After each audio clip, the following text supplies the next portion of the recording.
Bem-vindos ao Grupo Marcos, eu sou Carlos Luiz e estamos no programa Nova Geração 136, questão 20 de O Livro dos Espíritos. Ok, vamos lá, questão 20, estamos ainda na primeira parte, ou no primeiro livro, capítulo 2, Elementos Gerais do Universo, item 1, Conhecimento do Princípio das Coisas. Esse nome é importante para a gente entender um comentário de Kardec na questão 20. Esse item 1 ele é abordado em 4 questões, 17, 18, 19 e 20. Hoje a gente trata da 20. Pergunta de Kardec: pode o homem receber, fora das investigações da ciência, comunicações de uma ordem mais elevada sobre aquilo que lhe escapa ao testemunho dos sentidos? Bem, primeiro a gente já tem que desconfiar que a gente tem muito a aprender com a pergunta de Kardec. Começa por aí. Vamos lá, vou alterar aqui um pouquinho a ordem sem mudar o sentido. Kardec está perguntando o seguinte: pode o homem receber comunicações de uma ordem mais elevada sobre aquilo que lhe escapa ao testemunho dos sentidos fora das investigações da ciência? Ora, quando Kardec diz comunicações fora das investigações da ciência, Kardec já está pressupondo na pergunta, que ele já sabe, que nas investigações da ciência existe comunicação espiritual, existe comunicação de ordem mais elevada. É porque assim, gente, Kardec entende a vida espiritual como algo que está sempre interagindo com a vida material. Então, uma pesquisa científica, ela é também ajudada, ela se entrelaça com a equipe espiritual que está vinculada a ela. Então, no ambiente da pesquisa científica, há muitas comunicações mediúnicas, sejam diretas, sejam indiretas. Depois a gente vai ver aí centenas de exemplos disso, de sonhos de cientistas, de intuições que de repente do nada resolve, às vezes o acaso, entre aspas, ocasiona uma descoberta extremamente importante. Então, no âmbito da ciência, existem comunicações mediúnicas, né? Que se trata disso. Agora, Kardec está perguntando assim, além do âmbito da ciência, além da atuação dos espíritos na atividade científica específica, fora desse âmbito, fora desse espaço, digamos assim, a gente pode ter comunicação elevada sobre coisas que os nossos sentidos não captam? Então, já vimos, né? A lição da pergunta é essa, vamos ver a resposta. É possível? Sim, respondem os espíritos. Se Deus o julgar útil, pode revelar-lhe aquilo que a ciência não consegue apreender. Não é aprender, não, é apreender, quer dizer. Então, os espíritos, né, se observarem a utilidade disso, podem nos dar informações que a ciência não alcança. A ciência não tem condição de chegar até lá, porque a ciência é um ramo maravilhoso, mas, como a gente já discutiu na questão 19, com vários limites, porque tudo que nós fazemos é limitado, simplesmente por isso. Ok, e aí Kardec vai dar um comentário bem interessante, né? Porque fica uma coisa muito aberta aqui. Eu achei, tá, mas estamos falando de quê, né? Estamos falando de quê? Kardec vai colocar, é através dessas comunicações, comentário de Kardec, que o homem recebe, dentro de certos limites, Kardec, mais a maturidade de Kardec, né, gente? Médium que diz que recebe comunicações de espíritos que explicam tudo, que sabem tudo, que respondem tudo, ou são muito mais evoluídos que Kardec, ou estão fazendo uma grande besteira, que é o que tem acontecido até agora. Porque não é a questão do espírito e nem do médium, é a questão de que Deus não permite. Então, tem limite. Vamos lá. É através dessas comunicações que o homem recebe, dentro de certos limites, o conhecimento do seu passado e do seu destino futuro. E aí é legal, porque aí, por isso que eu falei na frente, qual é o título desse item? O conhecimento do princípio das coisas. Então, existem questões que escapam da possibilidade da ciência captar. Questões que se referem ao nosso passado e ao nosso futuro. E aí a gente vai agora tentar entender isso, né? Quando Kardec fala do passado, ele está falando do passado do planeta, do passado espiritual e do passado de cada um de nós. A origem de tudo. né? Muita informação mediúnica que é aceita por critérios de lucidez, mas a ciência não chega nem perto. Por exemplo, a gente vê indícios, né? Por exemplo, o caso que Kardec vai abordar no livro A Gênese, né, no último livro da codificação, sobre a migração planetária. Explicar Adão e Eva. A ciência não consegue tocar nisso, porque não tem metodologia. A gente está começando a desenvolver uma metodologia científica de regressão de memória. Mas, assim, se muito útil do ponto de vista pessoal, do ponto de vista de saber consolidado, ainda é muito iniciante, né? Muito incipiente. Então, por exemplo, como é que a gente vai entender a mitologia de Adão e Eva vinculando a uma migração espiritual? Comunicação mediúnica. Critérios de lucidez, moralidade do médium, né? Histórico do médium, histórico do espírito, acerto em várias outras áreas, moralidade elevada. A partir disso a gente começa a dar plausibilidade, né? E a comunicação ser dada em vários médios, em vários lugares que não se conhecem. Entendeu? Então esse é um critério da ciência espírita, mas a ciência oficial ela não toca nisso nem com os dedos, porque ela não chega lá, não chega nem perto. Então, todo esse saber que possuem critérios criados por Kardec, critérios espíritas, a ciência não consegue tocar, né? O futuro também a ciência não consegue tocar. Porque a ciência tem como é que vai ser? Por exemplo, quando nós falamos e não temos dúvida da transformação da Terra em um mundo de regeneração, isso não é descoberto pela matemática, não é pela química, não é pela biologia, não é pela sociologia materialista, não é pela antropologia materialista ou espiritualista limitada, né? São saberes que são essenciais para a gente se nortear na nossa vida prática, que são revelados pelos espíritos de ordem superior, permitido por Deus, por misericórdia. Porque se a gente não compreendesse, por exemplo, processo evolutivo, os processos de migração planetária, talvez a gente caísse num pessimismo em relação ao futuro da Terra. Então, o que nos sustenta são essas revelações lúcidas e verdadeiras. Então, Deus permite para isso. Quer dizer, a sociologia nunca vai poder, sem o espiritismo, a sociologia nunca vai poder projetar o que será um mundo de regeneração. Né? A gente vê na própria literatura, né, na arte, a dificuldade em projeção em relação a mundos superiores. Se não tivesse a revelação espiritual direta, a gente não conseguiria nem imaginar, salvo um indivíduo ou outro muito evoluído. Os nossos grandes gênios literários ainda não conseguiram. É muito interessante isso, né? Quando você vê filmes falando do céu, do reino de Deus ou de um mundo evoluído, normalmente é tolice. Ou ainda se consegue num aspecto mesmo imaginativo de tecnologia. Como de fato é o dia a dia em um mundo superior, a gente não consegue nem imaginar, gente. Nem imaginar. A ficção científica não consegue chegar aí. Imagina a ciência. A ficção científica que usa os instrumentos da ciência, ainda tem a liberdade de imaginação, não consegue. Então, são saberes, são conhecimentos muito importantes, porque eles nos norteiam na caminhada da Terra, nos dão otimismo, nos dão confiança. Então, assim, a ciência tem seu método valioso, mas quando se trata do nosso histórico espiritual, a gente tem que ir muito mais a fundo, né? E isso a ciência, do ponto de vista técnico, ainda não chega lá, né?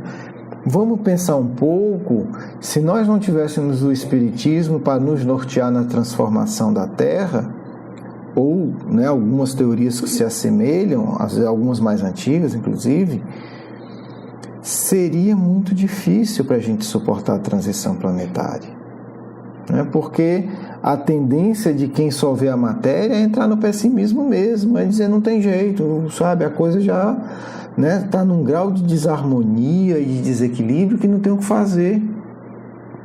Se a gente entende que é um processo, que nós fomos preparados para atravessá-lo e que é apenas uma etapa, né? Não vou dizer que tudo fica fácil, mas a gente tem um norte, a gente tem uma luz, a gente tem um guia. né? Então não é por acaso, por exemplo, que João Evangelista vai receber a profecia do Apocalipse. É uma forma já de nos nortear. Porque o Cristo sabia que essa etapa que nós estamos vivendo seria necessária.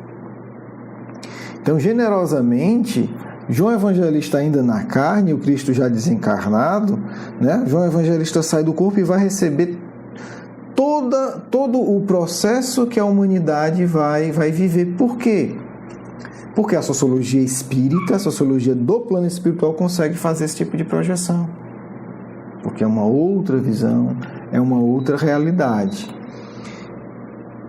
Para quê? É aquela história, você tem uma pessoa que você gosta, você sabe que ela vai viajar da sua cidade para outra cidade. E você sabe que vão ter ali 10, 20 quilômetros muito ruim para ela passar. O que é que você faz? Você tenta ajudá-la, olha, leva isso, leva aquilo, ou tem um trecho de 3 horas que ela não vai poder parar em canto nenhum, porque é deserto. Então você vai dizer, olha, leva um lanche, leva uma água, porque você, né, antes de chegar nesse trecho, vá no banheiro. Quer dizer, você vai tentar orientar a pessoa, porque ela vai num trecho que não tem nada, se parar, digamos que seja perigoso ser assaltado. Então você vai dizer assim, olha, fulano, quando chega, antes daqui você se prepara, porque vai ter um trecho muito difícil. Depois não, depois vai ser maravilhoso. Então, isso é um exemplo, né? O nosso passado, quer dizer, de onde nós viemos e o nosso processo evolutivo e para onde nós estamos indo. Porque isso evita a gente se perder hoje na encarnação atual. Por causa do atordoamento, desequilíbrio sexual, desequilíbrio financeiro, ganância, mentira, luta, vaidade, isso cansa. Isso cansa e pode, inclusive, nos induzir a viver isso. Se a gente entende-se, poxa, eu estou vivendo o período que João Evangelista anunciou lá no Apocalipse. Eu estou vivendo o período que os espíritos disseram a Kardec que era um período em que o suicídio ia aumentar. Então, a dor é vivida com uma sensação de conforto e segurança. Porque não é uma dor sem fim. É uma fase, é muito diferente. É muito diferente de dizer, não, estou condenado a 5 anos, depois eu tenho liberdade. É diferente, não, a condenação perpétua você não vai sair nunca disso. Então, essa revelação do passado e do futuro, com todo respeito à ciência, ela se torna ainda mais valiosa do que a ciência. Porque ela nos norteia na nossa caminhada espiritual. Será que nós entendemos isso? Né? Aí é a questão. A época difícil que a gente está vivendo, né? Quando Cristo disse que a caridade de muitos se resfriará, a gente vê isso em todo canto.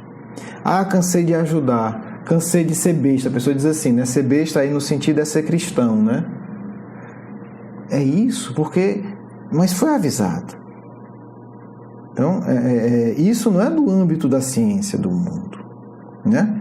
É científico no sentido que são tecnologias extremamente sofisticadas, mas para a gente isso não é ciência para quem está encarnado, né? Porque são projeções, e os espíritos são capazes de fazer isso. Então tudo que a gente está vivendo há 2000 anos o Evangelista já tinha escrito.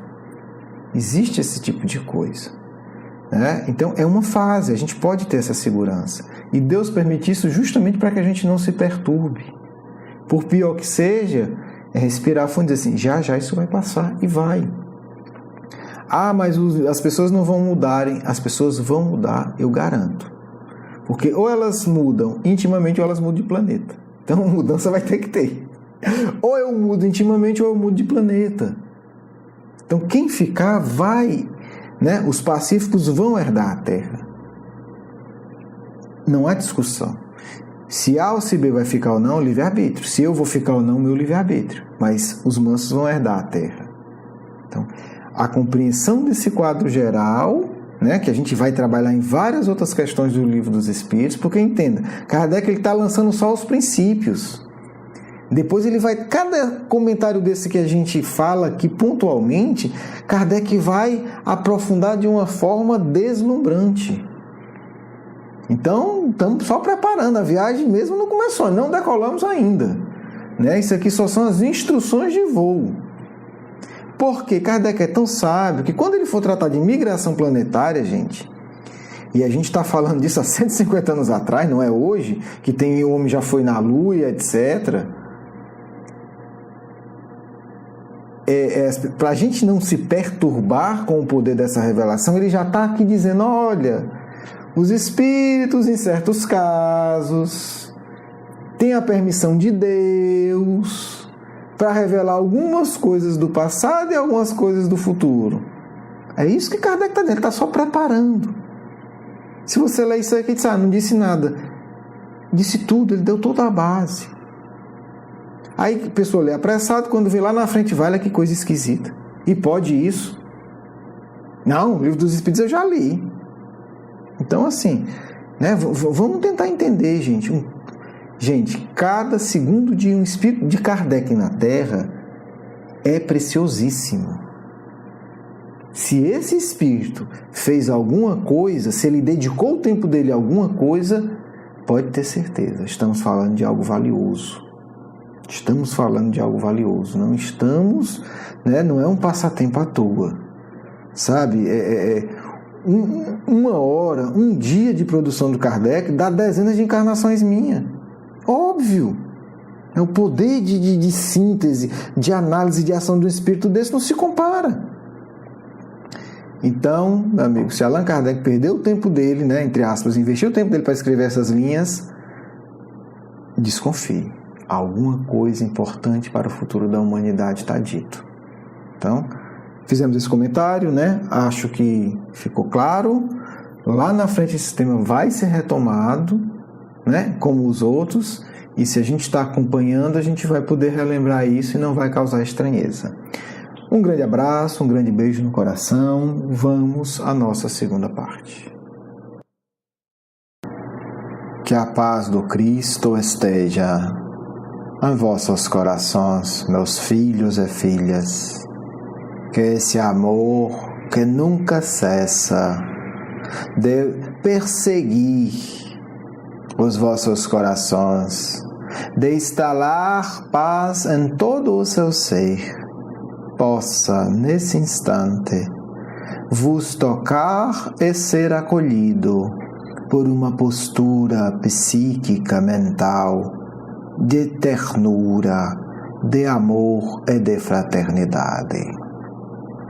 Allan Kardec, ao tratar em profundidade de temas que assombravam os maiores intelectuais de sua época, deixou para toda a humanidade um legado que apenas, infelizmente, os séculos futuros saberão valorizar.